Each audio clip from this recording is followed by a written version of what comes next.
नमः शिवाय। शिव महापुराण कथा। ओम नमः शिवाय। ओम नमः शिवाय।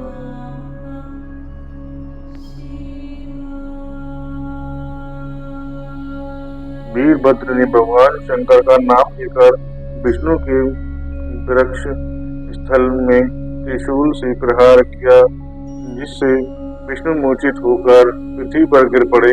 फिर उठकर अपने चक्र से वीरभद्र पर प्रहार किया, परंतु वीरभद्र ने अपने अद्भुत तेज से चक्र को प्रभावी कर दिया। वह विष्णु के हाथ में ही रुक गया। विष्णु का भी स्तंभन हो गया। इस पर याज्ञवल्क्य ने मंत्रों द्वारा विष्णु का स्तंभन दूर किया। विष्णु ने अब की बार अपना शरण धनुष उठाया। उसके भी वीरभद्र ने 3 टुकड़े कर दिए। इस पर विष्णु अंतर्ध्यान हो गए और अपने लोक को चले गए। उनके चले जाने पर वीरभद्र ने यज्ञ भगवान को पकड़ा और उनका सिर धड़ से अलग कर दिया। प्रजापति, धर्म, कश्यप और अरिष्ट नेमि आदि मुनियों को पकड़कर वीरभद्र ने उनको लातों से मारा। सरस्वती जी की उसने अपने नाखूनों से नाक काट डाली तथा अन्य सभी देवताओं को पटक पटक के मार डाला। मणिभद्र नामक प्रतापी गणों ने भृगु की छाती पर पैर रखकर उनकी दाढ़ी उखाड़ ली। कुशु के दांत चंड नामक गण ने उखाड़ लिए, क्योंकि वे हंस पड़े थे। यज्ञ में मल मूत्र की वर्षा करके उसे भ्रष्ट कर दिया। दक्ष डरकर यज्ञ की वेदी के अंदर घुस गए। उसे पकड़कर वीरभद्र ने उसका सिर हाथ से पकड़कर मरोड़ डाला और सिर को उखाड़कर यज्ञ के कुंड में डाल दिया। तब सब कार्य करके वीरभद्र कैलाश पर पहुंचे और शिव जी को प्रणाम किया। शिव जी ने प्रसन्न होकर उसे अपने गुणों का नायक बना दिया। ब्रह्मा जी का उद्धार। वीरभद्र के द्वारा दक्ष के यज्ञ का उल्लंघन हो जाने पर देवताओं ने दुखी होकर ब्रह्मा जी को समाचार कहा। ब्रह्मा जी ने कहा, देवताओं का दुख कैसे दूर करूं कि दक्ष भी जीवित हो जाए और उसका यज्ञ भी संपन्न हो जाए। इसके बाद ब्रह्मा जी विष्णु लोक में जाकर विष्णु जी की स्तुति करने लगे। विष्णु जी ने ब्रह्मा जी से कहा कि दक्ष ने अपराध किया, क्योंकि उसने यज्ञ में शिव जी का भाग नहीं डाला। हम सब देवताएं भी शिव जी के अपराधी हैं, क्योंकि हमने भी बिना शिव जी के उसमें भाग लिया। अतः विष्णु जी बोले, आप सब लोग शिव जी की शरण में जाओ, नहीं तो पिल्ले ही हो जाएगी।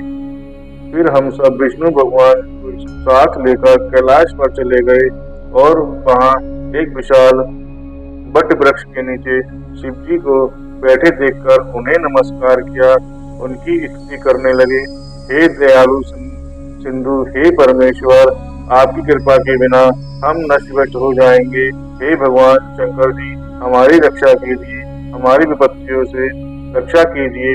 हे स्वामी, प्रसन्न होकर दक्ष के यज्ञ को संपूर्ण करने की कृपा कीजिए। हम सब लोग इस यज्ञ में अपना भाग अवश्य निकालेंगे, आपका भाग अवश्य निकालेंगे। स्वामी जी, इस यज्ञ को हम फिर से करना चाहते हैं। इस प्रकार बार बार विनती करने के ब्रह्मा और विष्णु शिव जी के चरणों में गिर पड़े। देवताओं की स्तुति से शिव जी प्रसन्न हो गए। उन्होंने कहा, हे देवताओं, मैं तुम्हें क्षमा करता हूँ।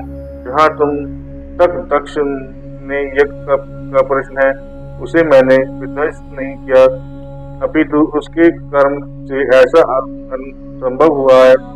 जो दूसरों को बुरा सोचता है उसका स्वयं बुरा हो जाता है। दक्ष की यज्ञ का दक्ष ही यज्ञ का सिर है। अब उसका सिर बकरी जैसा होगा। मृगमर सूर्य के नक्षत्रों में से यज्ञ का निरीक्षण करेंगे। उषा के टूटे दांत जुड़ जाएंगे। वृक्ष की दाढ़ी बकरे की तरह होगी। मेरे गणों के द्वारा मारे गए सभी देवताओं के साथ शिवजी उस स्थान पर गए जहाँ दक्ष का निर्जीव शरीर पड़ा था। दक्ष के शरीर में बकरे का सिर लगाकर उसे जीवित कर दिया। दक्ष ने उठकर प्रसन्न चित्त से भगवान शंकर का अभिनंदन और स्तुति की। दक्ष की स्तुति से भगवान शंकर प्रकट हो गए। ब्रह्मा जी बोले, इसके बाद मैंने और भगवान विष्णु ने एवं इंद्रादिक लोकपालों ने भगवान शंकर की स्तुति की। सबके द्वारा ही की गई स्तुतियों से प्रसन्न होकर भगवान शिव ने दक्ष से कहा, हे दक्ष, तुम मुझे परमेश्वर मानकर ज्ञान प्रणय होकर कर्म करो। तुम यह बात समझ लो कि मैं ही समस्त संसार का एकमात्र सृष्टा हूँ। विष्णु भक्त को मेरी निंदा नहीं करनी चाहिए। मेरा भक्त भी विष्णु की निंदा न करे। यदि कोई ऐसा करेगा तो दोनों के शाप से तत्व प्राप्ति नहीं करेगा। दक्ष प्रसन्नता पूर्वक शिवजी के नाम का जप करने लगे। सब देवताओं ने विष्णु जी की स्तुति की। दक्ष ने विधि पूर्वक यज्ञ को संपन्न किया। विधि प्रकार के दान दक्षिणा दिए गए। शिवजी सहित सब देवी देवताओं को यज्ञ का भाग दिया गया। यज्ञ की समाप्ति पर सब देवता शंकर भगवान का गुण गान करते हुए अपने अपने स्थान को पधार गए। शिवजी भी अपने गणों के साथ कैलाश चले गए।